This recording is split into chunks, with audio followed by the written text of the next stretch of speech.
Hello बच्चों, हमने अपने पिछले वीडियो में सीखने में स्थानांतरण क्या होता है, इसकी क्या भूमिका है। कोई भी कार्य जब हम सीखते हैं तो किस प्रकार वो कार्य हमारे किसी अन्य कार्य को सीखने में प्रमुख भूमिका निभाता है और स्थानांतरण कैसे होता है हमारे किसी भी कार्य का जो अर्जित ज्ञान है उसका। तो वो हम लोगों ने अपने पिछले वीडियो में समझ लिया। अब इस वीडियो में हम समझेंगे कि बहुत सारे जो मनोवैज्ञानिक हैं, साइकोलॉजिस्ट्स हैं, उन्होंने सीखने में स्थानांतरण के लिए क्या क्या अपने सिद्धांत प्रस्तुत किए हैं। उन्होंने बहुत सारे प्रयोग किए और उसके आधार पर अलग अलग सिद्धांत दिए गए हैं। वास्तव में आज वर्तमान समय में हमारे ये सभी सिद्धांत कहीं ना कहीं किसी न किसी रूप में लागू होते हैं। ऐसा नहीं है कि किसी एक सिद्धांत को हम पूर्णतः लागू मान लें। सभी सिद्धांतों की अपनी अपनी भूमिका है। कहीं पर कोई सिद्धांत ज्यादा अच्छे से लागू हो रहा है, कहीं कोई सिद्धांत। तो ये हमारे 4 सिद्धांत हैं जो हमारे अलग अलग मनोवैज्ञानिकों ने दिए हैं। आज हम इनके बारे में पढ़ेंगे। सीखने में स्थानांतरण तो हम जानते हैं कि जो भी हमने अर्जित ज्ञान है किया है, वो अर्जित ज्ञान जब किसी अन्य कार्य को करने में प्रयुक्त होता है, उपयोग में लाया जाता है, तो ये सीखने में स्थानांतरण या अधिगम स्थानांतरण कहलाता है। अब हम आज इसके सिद्धांत पढ़ते हैं। तो हमारे 4 सिद्धांत हैं: समरूप तत्व सिद्धांत, सामान्यीकरण सिद्धांत, 2 तत्वों का सिद्धांत और गेस्टाल्ट सिद्धांत। सबसे पहले बात करते हैं समरूप तत्व सिद्धांत की। इस सिद्धांत के जो प्रतिपादक है वो है थार्नडाइक। थार्नडाइक का नाम आप पहले भी जान चुके हैं, पहले भी सुन चुके हैं। प्रयत्नबहुल सिद्धांत अधिगम के लिए इन्होंने दिया था। इसके अलावा थार्नडाइक ने सीखने के नियम भी दिए थे: तत्परता का नियम, अभ्यास का नियम, प्रभाव का नियम। ये 3 नियम भी इनके हैं। तो थार्नडाइक ने ही हमारा समरूप तत्व सिद्धांत दिया। उन्होंने बताया कि कोई भी कार्य जो है सीखा हुआ या अर्जित ज्ञान है कोई हमारे पास, तो उस ज्ञान को हम उसी सीमा तक स्थानांतरित कर सकते हैं जब तक कि दोनों कार्यों में कुछ समानता होती है। मतलब हमारे एक कार्य और दूसरा कार्य, ठीक है, एक कार्य जो हमने सीखा हुआ है और दूसरा कार्य जो हम अब सीख रहे हैं, तो जो सीखा हुआ कार्य है वो सीखने वाले कार्य को तभी उपयोग में लाया जा सकता है, तभी मदद हो सकती है जब वो दोनों कार्य एक दूसरे के लगभग समान हो, उनमें कुछ समानताएं हो, समरूपताएं हो। जैसे फॉर एग्जाम्पल, मैं पहले भी एग्जाम्पल इस तरह का दे चुकी हूँ कि आपको साइकिल पर बैलेंस बनाना आता है, साइकिल चलाना आप जानते हैं। अब साइकिल में भी 2 पहिए होते हैं और अगर आप भविष्य में स्कूटी चलाना सीखते हैं तो स्कूटी में भी 2 पहिए होते हैं। आप बाइक चलाना सीखते हैं, बाइक में भी 2 पहिए होते हैं। तो 2 पहिए वाले कोई भी वाहन को अगर आप सीख रहे हैं चलाना, तो आपको मेहनत कम लगेगी, सीखने में समय कम लगेगा यदि आपने प्रारंभ में 2 पहियों से ही चलने वाली साइकिल सीखी हुई है। क्योंकि साइकिल जो है वो बैलेंसिंग 2 पहियों पे बनाना हमें सिखा देगी।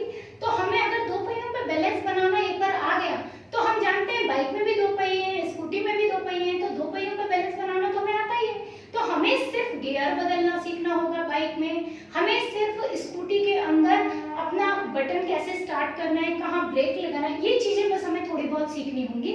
हमें और ज्यादा कुछ उसमें सीखना नहीं होगा और हम बहुत कम समय में उस कार्य को सीख जाएंगे। तो थार्नडाइक की ये बात इस तरह से प्रत्येक स्थिति पर लागू होती है कि जब कार्य में समानता होती है तभी हमारे कार्य का जो सीखा हुआ अर्जित ज्ञान है उसका स्थानांतरण होता है। हमें जोड़ घटाना आता है, तो जोड़ घटाने का उपयोग भी हम तभी करेंगे जब कोई कार्य हमारे सामने जोड़ने घटाने वाला आएगा। तो हिसाब किताब में हमें जोड़ घटाना करना पड़ेगा, तभी हम अपने उस जोड़ घटाना जो हमने सीखा हुआ था गणित में वो हम यूज करेंगे। अगर नहीं आएगा तो नहीं करेंगे। तो थार्नडाइक का समरूप तत्व सिद्धांत क्या है कि एक परिस्थिति से दूसरी परिस्थिति में जो स्थानांतरण है सीखने का वो तभी होगा जब दोनों परिस्थितियों में कोई समरूपता होती है या कोई समानता होती है। अब हमारा दूसरा सिद्धांत आता है। दूसरा सिद्धांत है सामान्यीकरण सिद्धांत। सामान्यीकरण सिद्धांत, इसके जो प्रतिपादक है वो है C.H. जड़। C.H. जड़ ने क्या कहा था कि उन्होंने, पहले मैं आपको इसका प्रयोग बता देती हूँ। उन्होंने एक प्रयोग किया। उन्होंने क्या किया कि कुछ बच्चे लिए उन्होंने और उनकी 2 टोलियां बना दी, 2 ग्रुप्स बना दिए अलग अलग। एक ग्रुप में जितने बच्चे थे, दोनों ग्रुप में इक्वल बच्चे थे, जैसे एक में 5 तो दूसरे में भी 5। अब उन्होंने एक ग्रुप के बच्चों को तालाब के अंदर एक डंडा लगाकर और उस डंडे पर पत्थर के टुकड़े से निशाना लगाना सिखाया। और जो दूसरी टोली के बच्चे थे उनको कुछ नहीं सिखाया। ठीक है, अब एक ग्रुप के बच्चों को तो वो लगातार सिखा रहे हैं, एक हफ्ते तक सिखाते रहे, और दूसरे टोली के बच्चों को नहीं सिखाया कुछ भी। उसके बाद उन्होंने उनका टेस्ट लिया। ठीक है, तो उन्होंने प्रशिक्षण दिया एक ग्रुप को, दूसरे ग्रुप को उन्होंने कुछ नहीं प्रशिक्षण दिया, कोई ट्रेनिंग नहीं दी। तो जब उन्होंने निशाना लगवाया तो जिस ग्रुप को उन्होंने ट्रेनिंग दी थी, सिखाया था, वो ग्रुप अच्छे से निशाना लगाने लगा, और जो ग्रुप जिसको उन्होंने सिखाया नहीं था, ट्रेनिंग नहीं दी थी, वो ग्रुप निशाना ढंग से नहीं लगा पाया, घबरा गया वो ग्रुप, उसके बच्चे घबरा गए और वो असफल हो गए। ठीक है, तो इसके आधार पर C.H. जड़ ने अपनी बात रखी कि कोई भी मनुष्य, ठीक है, वो एक सामान्य सिद्धांत निर्गमित करता है। पहले जो भी कार्य वो सीखता है उस कार्य का वो एक सामान्य सा सिद्धांत बना लेता है कि मैं वो कार्य करूंगा कैसे। और वो हर मनुष्य का अलग अलग तरीका है कि वो जब कार्य सीखता है। देखिए, जैसे आप अपनी मम्मी से सब्जी बनाना सीखते हो, मान लो, तो आप जब उनसे सब्जी बनाना सीखते हो तो मम्मी जिस विधि से आपको सब्जी बनाना सिखाती है, कोई जरूरी नहीं कि आप उसी विधि से ही सेम टू सेम वही फॉलो करो रूल्स। ठीक है, माँ अगर तेल में पहले हल्दी और बाद में मिर्च डालती है तो आप मिर्च पहले और हल्दी बाद में डाल सकते हो। ठीक है ना, तो ये हमारा अपना अपना तरीका होता है। ठीक है, हम क्या कर रहे हैं, हम चाय में पहले दूध डाल रहे हैं, बाद में पत्ती डाल रहे हैं, पहले पत्ती डाल रहे हैं, बाद में दूध डाल रहे हैं। It's all about our feeling, हमारी अपनी तरीके हैं, हमारा अपना मेथडोलॉजी है कि हम वो काम कैसे करते हैं। तो हर मनुष्य किसी भी काम को जब सीखता है तो उसका एक सामान्य सा सिद्धांत बना लेता है, एक जनरल सा प्रिंसिपल तैयार कर लेता है कि मुझे ये काम कैसे करना है, कैसे मुझे ज्यादा टेस्ट आएगा या ज्यादा मुझे तरीके से ज्यादा मेरा काम प्रभावी होगा, ठीक है, इफेक्टिव होगा। तो वो एक सामान्य सिद्धांत निर्गमित करता है, और जिस सीमा तक वो सामान्य सिद्धांत बना लेता है उस सीमा तक वो अपने काम को स्थानांतरित कर सकता है।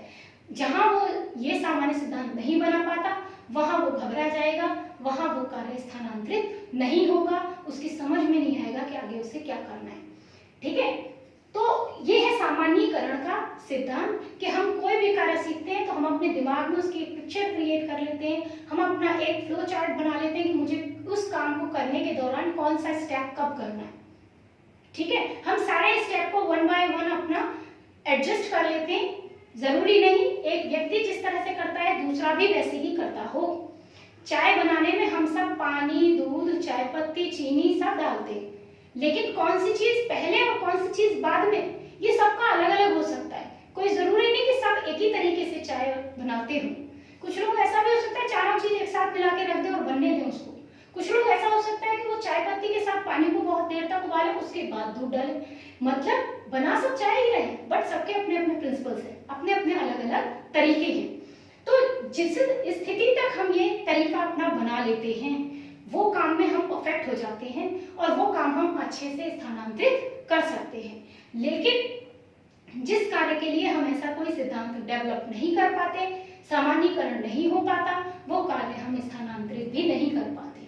ठीक है, इसके बाद नेक्स्ट आता है दो तत्वों का सिद्धांत। इस सिद्धांत के जो प्रतिपादक है वो है स्पीयरमैन। स्पीयरमैन मनोवैज्ञानिक, बहुत बड़े एक मनोवैज्ञानिक रहे हैं और उनका योगदान मनोविज्ञान में बहुत ज्यादा है, जो आप इन फ्यूचर आगे जाकर पढ़ते हैं। स्पीयरमैन ने अपना एक जो सिद्धांत दिया था वो उनका बेसिकली बुद्धि का सिद्धांत था, और इसी बुद्धि के सिद्धांत को उन्होंने सीखने के स्थानांतरण में भी प्रयोग किया। स्पीयरमैन ने बताया कि जो हमारी बुद्धि होती है वो दो प्रकार की होती है। जब आप बुद्धि के बारे में पढ़ते हैं तो उसमें भी आपका बुद्धि का दो तत्व सिद्धांत आता है, द्वितत्व सिद्धांत हम पढ़ते हैं उसमें। तो यहाँ भी उसी सिद्धांत का हम उपयोग कर रहे हैं कि बुद्धि के दो भाग होते हैं, ऐसा स्पीयरमैन ने कहा। एक होती है सामान्य बुद्धि और एक होती है विशिष्ट बुद्धि। सामान्य बुद्धि, इसको जी यानी जनरल इंटेलिजेंस, उससे हम रिप्रेजेंट करते हैं, और एस यानी स्पेशल।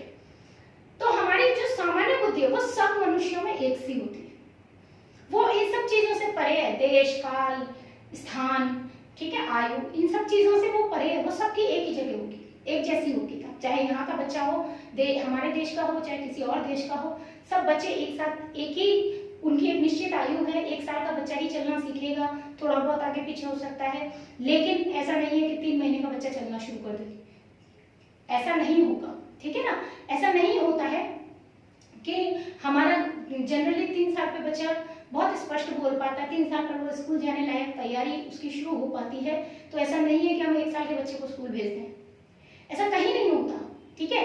तो जो काम जहाँ जिस उम्र पर होना है, जो लक्षण जब प्रदर्शित होने हैं वो उसी समय प्रदर्शित होते हैं। किस वजह से? सामान्य बुद्धि की वजह से, क्योंकि सबके पास सामान्य बुद्धि एक जैसी है। विशिष्ट बुद्धि सबकी अलग अलग होती है, जिस सभी मानवों में विशिष्ट बुद्धि होती है, ऐसा नहीं है कि विशिष्ट बुद्धि नहीं होती, सभी मानवों में होती है, लेकिन वो अलग अलग होती है। किसी में कला के लिए बुद्धि ज्यादा है तो उनकी ड्राइंग बहुत अच्छी है, किसी में संगीत के लिए रुचि बहुत ज्यादा है, संगीत की बुद्धि अच्छी है, स्वरों को पहचानने की क्षमता है, तो उनके लिए संगीत बहुत, वो संगीत में परिपक्व होंगे, वो गायन में परिपक्व हो सकते हैं, किसी वाद्य यंत्र को बजाने में परिपक्व हो सकते हैं, ठीक है। किसी को मूर्ति कला बहुत अच्छी आती है, वो मूर्तियां बनाने में एक्सपर्ट हो सकता है, मतलब ये अलग अलग। किसी को लिखने में बड़ा अच्छे से, उनकी बुद्धि जो है वो लिखने में अच्छी चलती है, तो वो लिखने में काम अच्छा कर सकते हैं। कहने का मतलब विशिष्ट बुद्धि सभी के पास अलग अलग होती है। तो ये जो विशिष्ट बुद्धि है ये हमारे सीखने का स्थानांतरण नहीं कर सकती, क्योंकि सबके पास नहीं है, सबके पास ये अलग अलग है। तो हमारे सीखने का स्थानांतरण किससे होता है? सामान्य बुद्धि के प्रशिक्षण से। व्यक्ति जो सभी के पास सामान्य बुद्धि है, वो बुद्धि अगर उसे प्रशिक्षित किया जाए, उसे सिखाया जाए, तो वो सीखने का स्थानांतरण करेगी। हमारी विशिष्ट बुद्धि सीखने के स्थानांतरण में कोई भूमिका नहीं निभाती, सामान्य बुद्धि के प्रशिक्षण से ही हमारी अधिगम का स्थानांतरण संभव है।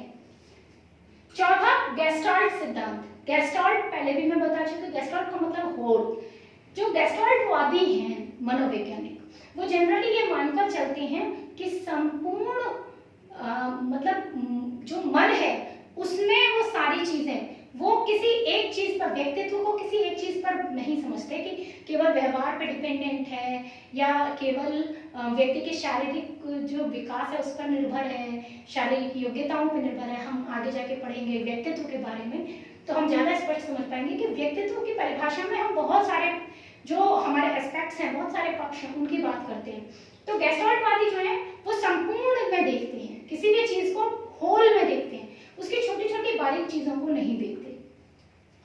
तो जो हमारे कोहलर, आपको याद होगा, अंतर्दृष्टि सूझ सिद्धांत इन्होंने दिया था, वो एक बहुत बड़े गेस्टाल्टवादी थे और उन्होंने अन्य गेस्टाल्टवादियों के साथ मिलकर इसी सिद्धांत में अपने आगे बताया। उन्होंने बताया कि जैसे हम किसी काम को सीखते हैं तो हमारी अंतर्दृष्टि और सूझ काम करती है। हम किसी कार्य को कब सीखते हैं? तो हमने अंतर्दृष्टि और सूझ सिद्धांत पढ़ा था कि हमें उस कार्य के लिए हमारी बौद्धिक क्षमता के अनुसार एक सूझ हमारे अंदर विकसित होती है, एक अंतर्दृष्टि हमारे अंदर विकसित होती है। हम कार्य के लिए, उस कार्य को करने के लिए एक योजना बना लेते हैं और उस कार्य को कर जाते हैं। तो वो ये कहते हैं कि जिस प्रकार कार्य को सीखने में अंतर्दृष्टि आवश्यक है, इसी तरह कार्य के सीखने का स्थानांतरण करने में भी अंतर्दृष्टि आवश्यक है, सूझ आवश्यक है। हम कार्य के सीखने का स्थानांतरण भी तभी कर पाते हैं जब हमारी अंतर्दृष्टि एक योजना तैयार कर देती है। मतलब हमने साइकिल चलानी सीखी थी, सालों साल पहले सीखी थी, साहब भूल गए वो तो, पर हम अब स्कूटी सीख रहे हैं, कम से कम हमने 20-25 साल पहले साइकिल चलाई थी, आज की डेट में तो हमें साइकिल याद ही नहीं है कैसे होती है। तो हम जब हाथ में स्कूटी लेंगे, पहले दिन चलाएंगे, तो वो जो साइकिल चलाने का मेथड था वो सामने आंखों के थोड़ा थोड़ा आने लगेगा, हमारे अंदर सूझ विकसित होने लगेगी, वो योजनाएं बनने लगेंगी कि हम कैसे स्कूटी पर बैलेंस बनाएं, और फिर हम बैलेंस बनाएंगे, हमें कौन सा पैर नीचे रखना है, कौन सा पैर ऊपर रखना है, गिरने वाले हैं तो क्या करना है, क्या नहीं करना है, ये सब सूझ से उत्पन्न होगा, ऐसा कहते हैं कोहलर। ठीक है, तो ये हमारे 4 सिद्धांत हैं। इन चारों सिद्धांतों का हम अपने जीवन में हमेशा उपयोग करते हैं। ऐसा नहीं कि किसी एक ही सिद्धांत से सीखने का स्थानांतरण होता है, जो भी अधिगम है उसका स्थानांतरण ये चारों सिद्धांत के द्वारा ही होता है। कभी किसी सिद्धांत से, कभी किसी सिद्धांत का हमें अधिक भाग, किसी का कम भाग ऐसे मिलेगा, लेकिन ये चारों ही सिद्धांत उसमें कार्य करते हैं। ठीक है, तो आज के लिए ये हो गया हमारा principles of transfer in learning और ट्रेनिंग। ठीक है, हमारा यहाँ तक हो गया है। आगे हम अपना नेक्स्ट जो पढ़ेंगे, क्योंकि अब हमारा ये चैप्टर कंप्लीशन की ओर है, तो हम इसमें जो आगे हमारे बहुत छोटी छोटी चीजें रह रही हैं उन्हें हम पढ़ेंगे। जैसे परिपक्वता एक शब्द हमारा आता है, तो परिपक्वता किसे कहते हैं, हालांकि बहुत शॉर्ट में मैं पहले भी बता चुकी हूँ, फिर भी हम परिपक्वता को समझेंगे और डिफरेंस समझेंगे कि परिपक्वता जो है वो उसमें और अधिगम में क्या फर्क है, कि अधिगम को हम परिपक्वता के आधार पर समझते हैं या परिपक्वता जो है वो अधिगम से आती है। तो ये क्या होता है ये हम लोग अपने नेक्स्ट वीडियो में पढ़ेंगे। आज के लिए इतना ही। Thank you.